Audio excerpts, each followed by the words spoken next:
Hi there. Welcome back to Tuesday's Tips. I'm Greg Kaiser, and in this weekly feature, I've been talking an awful lot about Lightroom specifically, but image editing in general. We've covered everything with global edits, and we're starting to move into some of the local edits, masking, as they say. I've had two videos recently that I've done kind of a basic overview of masks, so I encourage you to check those out just to see kind of how to access them and the different ones that are available. And we're going to start doing a little bit more of a deep dive in those masks today. I've kind of struggled with how I want to go about doing this, and what I've decided is I'm just going to take you through each one of the masks and kind of delve into what you can do with each one and why it's useful and different situations where you can manipulate those masks. So we're going to go ahead and jump right on in, and I'm going to bring up my Lightroom screen. So this is a photo that I shot just a couple of days ago. It's still new. In fact, it's a virtual copy of one that I edited as a black and white, and I wanted to use it for this one because I think it is a very simple composition for talking about this particular mask. And I'm going to go pretty much in order of how they're going to appear. And the first one we're going to talk about is subject. And subject is kind of along one of the AI masks. Lightroom will kind of try to figure out what the subject is in your picture. This one is pretty well defined, I think. It should not have any problem finding the subject. So I've done the basic edit here, and we can look through. I've just made some real quick changes here. Essentially, I think I spent 3 minutes doing this much of it. Have not done a lot of difference with it. Boosted the midtones there. We talked about that. Added the sharpening. Added a little bit of a vignette. But that's everything that I've done. Have not done anything at all locally. And that's what we're going to get into. So when you first hit this disc over here, this is the dialog box that comes up. It's different than when you say create new mask and it's over here. It gives you the same options, it just looks a little bit different. So we can do subject, sky, or background. Those are the three up here, but we can also pick an object and you can draw a box around it or freehand the object, do the brush, linear gradient, radial gradient, and range. This is luminance range and color range. And if there are people in this, we could do people. But we're going to do these in order, and I'm going to do one at a time just to keep it simple and try to keep these videos short and workable. So we're going to do subject today. So here we have the picture. Obviously the subject is going to be this 1973 Challenger. So let's see what Lightroom does. We left click on subject and we pop up this new box here on the side that we're familiar with at this point. And there we go. Lightroom has selected this subject. Now if you will notice, there's some areas, and look at the green here, like right here above the roof, that it bled over just a little bit into the background. Some areas in here and some down in the shadows. But generally speaking, this does a really good job of defining the subject. So while we're looking at this, as you see the mask on the screen, and you can do it in multiple different ways. When you first do a mask and you don't have any adjustments over here, show overlay is automatically checked. I have it set for green on a black and white background, but you can also do different colors. Red is what Lightroom defaults to. It works for me, but I think that the green gives me a little bit more contrast. And then Lightroom will also do a color overlay here. So that's what Lightroom is probably going to look like for you. And you can change all this around. You can do image on black and white. So now we don't have a color overlay, but we actually see what is being affected because it is now in full color. Everything that's not being affected is in black and white. That one I don't like as much. Do image on black. This is a really nice one if you're doing fine tuning, like removing parts of this background. It's a good option, and I'll use it occasionally. Image on white, same kind of thing. I probably would say that the black would probably work best. White on black is good for doing edge work because you can really see. It's like right here, we didn't see before that the roof needs a little bit more mask to it. This needs to be removed. We can kind of see what's going on in the shadows. So it just really depends on what you really like. This works for me for a general purpose. I change the color to green, and then you can change the opacity to suit your needs. So somewhere around in there works for me.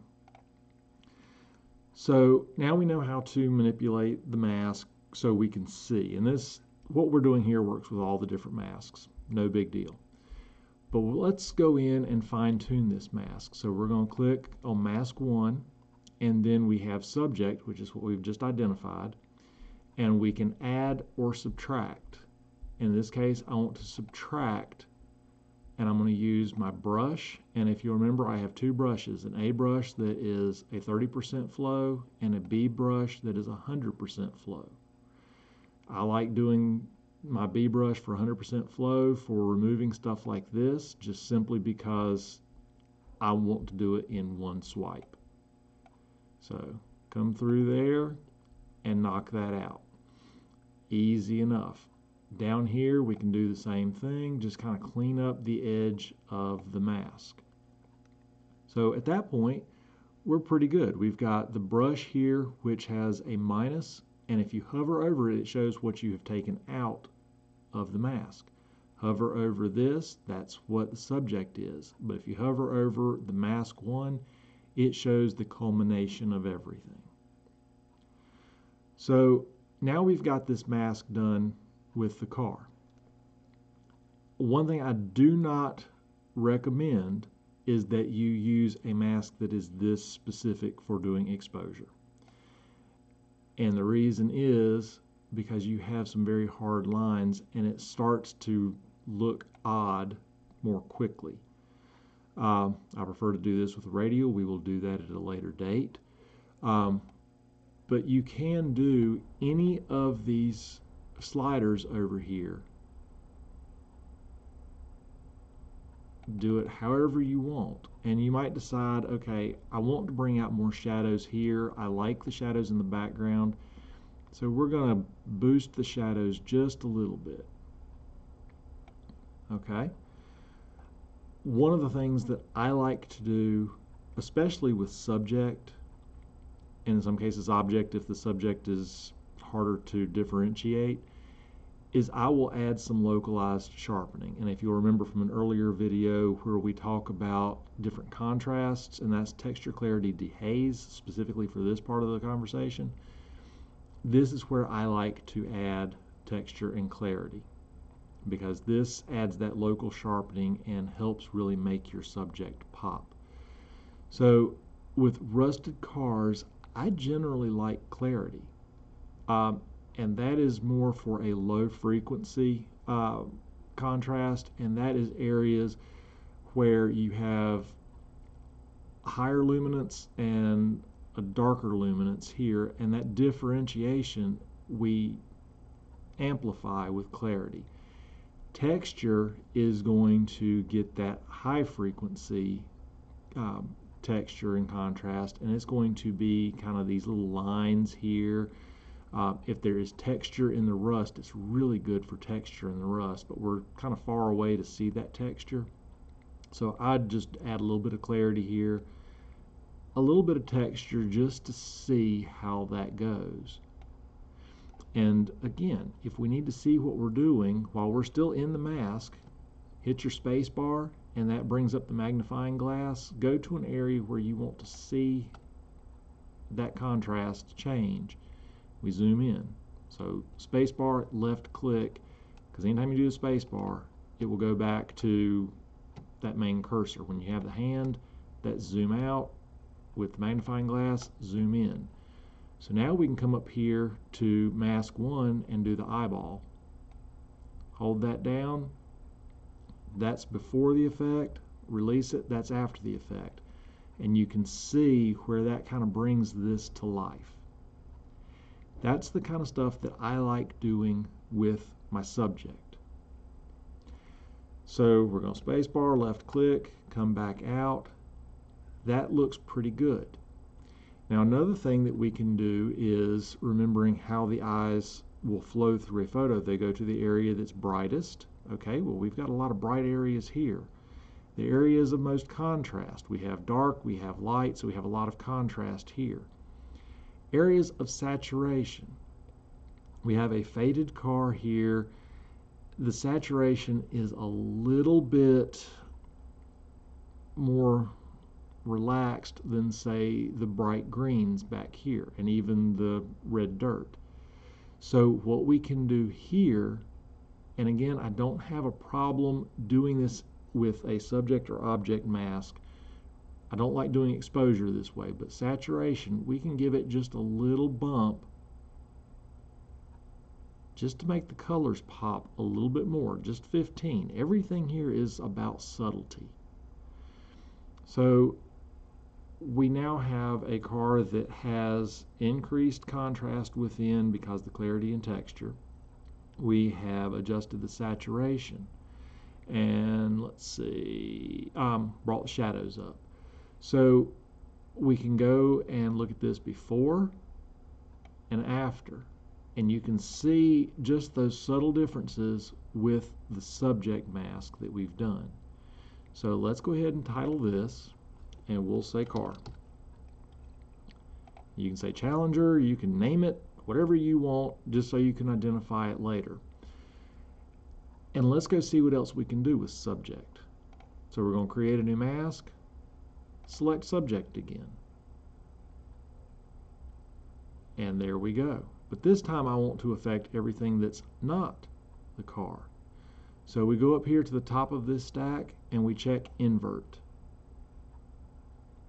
Same kind of things apply. We've got a little bit of bleed over through, and it's up to you if that is going to matter or not.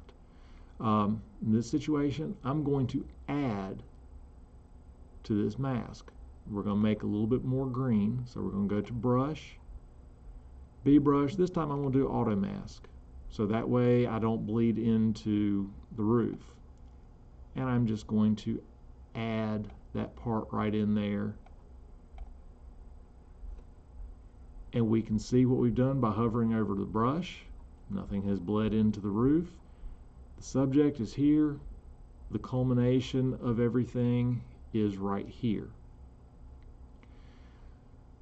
So we've now established a mask where everything is covered except for the car. Let me hover back over that. Let's see. We'll go here. Okay. So here, everything that's in green is what's being affected by this mask.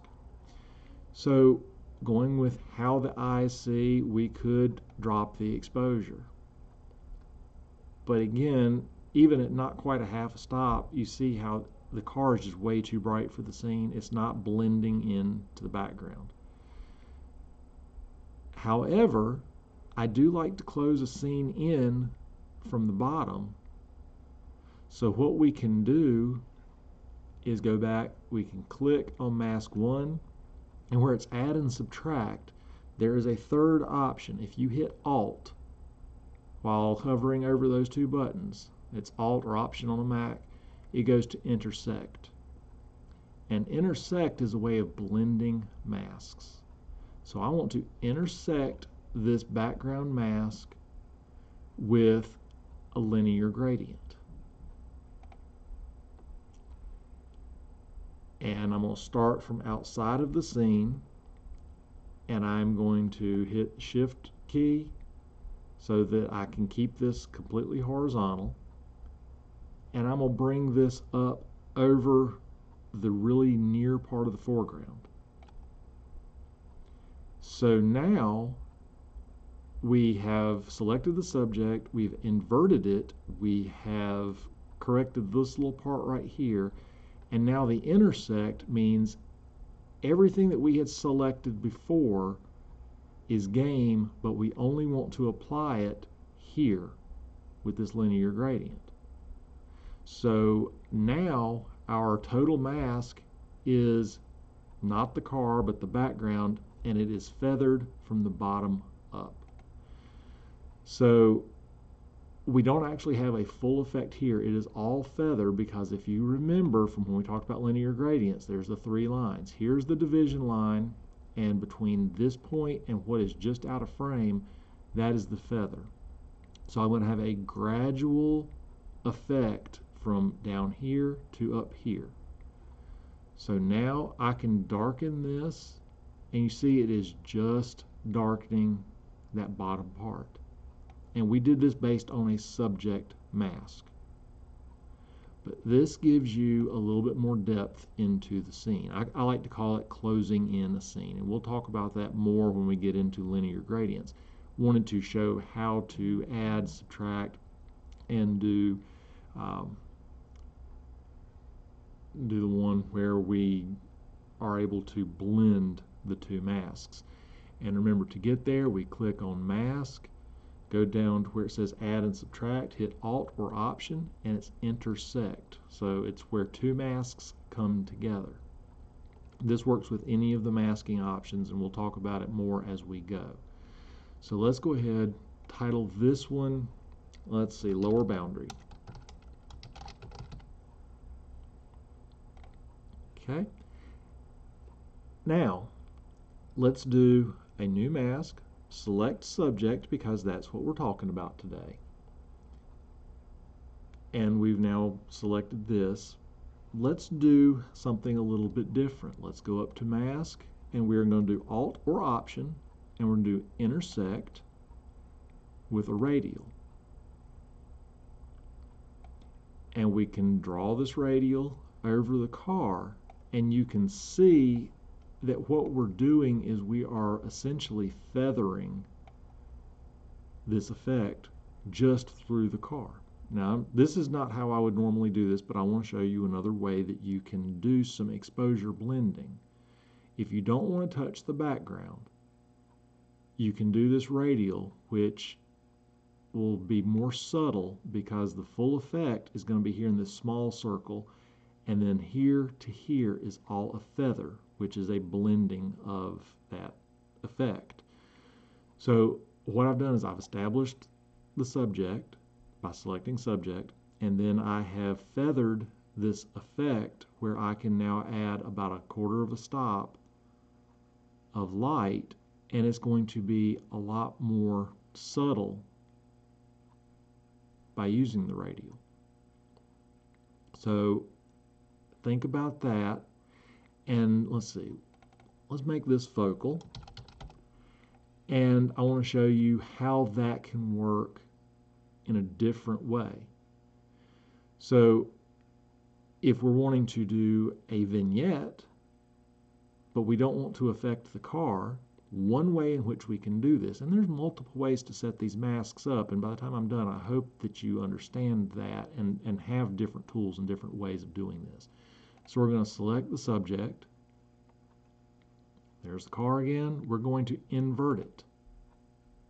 So now essentially we have removed the car from our overall mask, and now we are going to come down here, intersect, do the alt or option, radial gradient, and we're going to make a nice big circle here, and we're going to put that over the car. We're going to tilt it because we want it to go along with how the car is, and then we're going to come up here to radial gradient, and we're going to invert. So now we have more of the effect outside of the radial gradient, and it fades here. Still does not affect the car at all, But the idea is now we can drop the exposure and continue to close this image in. So we've dropped that a half a stop. So we're really pushing the eyes to this car. And we'll go ahead and call this vignette.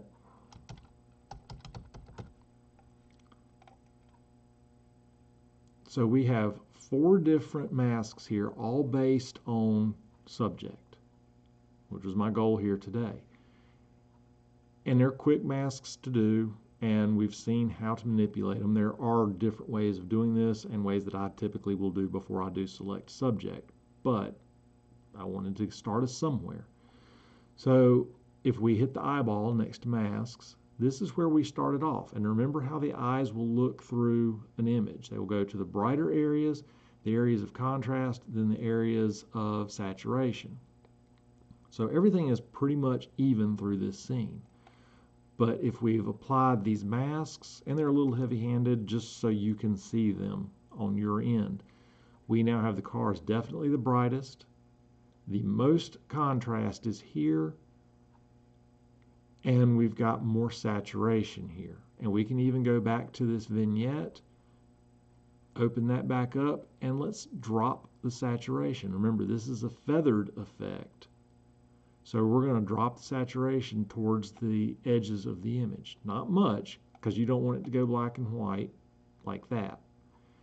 But just enough so that it helps pull the eyes to the center without the brain knowing why. That's the trick with this type of post-processing. You're doing tricks to direct the eyes of the viewer without giving the clues that, hey, I'm doing this trick so that you're going to look where I want you to look. Make it seamless, make it look natural. That's the key. So here's where we're at. This is where we were. This is just 4 very simple masks. And you see how we have already established where the eyes are going to go. So keep that in mind. And this is just all one masking option. It's subject. When we come back next week, I'm going to have a sky picture, and we'll do select sky. And I'm going to show you some different things that we can do with select sky. Kind of the same thing that we've done here. So just keep in mind that we can do the subject, and then we can invert the subject. So essentially we have subject and background in one mask. Same thing can be said with background. We can do background, invert it, now we've got the subject. Lightroom will read it different ways, so know your options and know which options might apply for the task at hand. And that is probably the biggest thing that I want to convey here. Let's see, let's go back. Okay.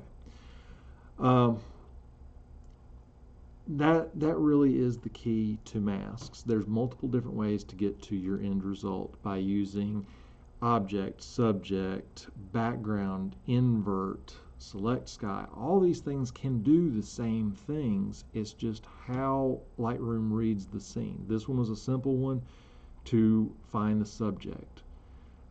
There's always that possibility, and I've run into this a lot, where the subject is not as clearly defined, and Lightroom kind of scratches its head and says, well, I think this is going to be the subject, and it just turns out to be little bits and pieces of the subject. So Lightroom is not the smartest thing out there. You will always be smarter than Lightroom, but Lightroom can make your workflow a little bit quicker. So just know what tools are there, and know if one doesn't work, there's going to be another way of doing it. And as we move through this, I'm going to show you some different tricks that you can use with editing, some of the things that are only available with local edits. And there'll be times that we can get into that in detail. So look forward to that. In the meantime, I appreciate you guys for checking me out, and don't forget to like, subscribe. It does help the channel out. I'll probably never get to be one of those channels that has millions of viewers and all that, and that's fine, but it is nice to know that I'm helping you guys out. So let me know in the comments if there's something that you would like to see specifically with masks, and I'll be happy to get that covered here sooner rather than later. Um, if I've helped you out with something, let me know that too. That always helps. And if there is something that I can work with you specifically one-on-one, I do offer mentorships, and I'll leave a link to that in the descriptions. I can do that in person if you're in the foothills of North Carolina. I can do it virtually if you are pretty much anywhere. So give me a call, shoot me an email. Let's set up a consultation, free, no obligation, and see if I'm the right fit for you and see if I can help with what you're looking for. But thank you for joining me this week, and I look forward to seeing you guys next week. And until that point, happy shooting and happy editing.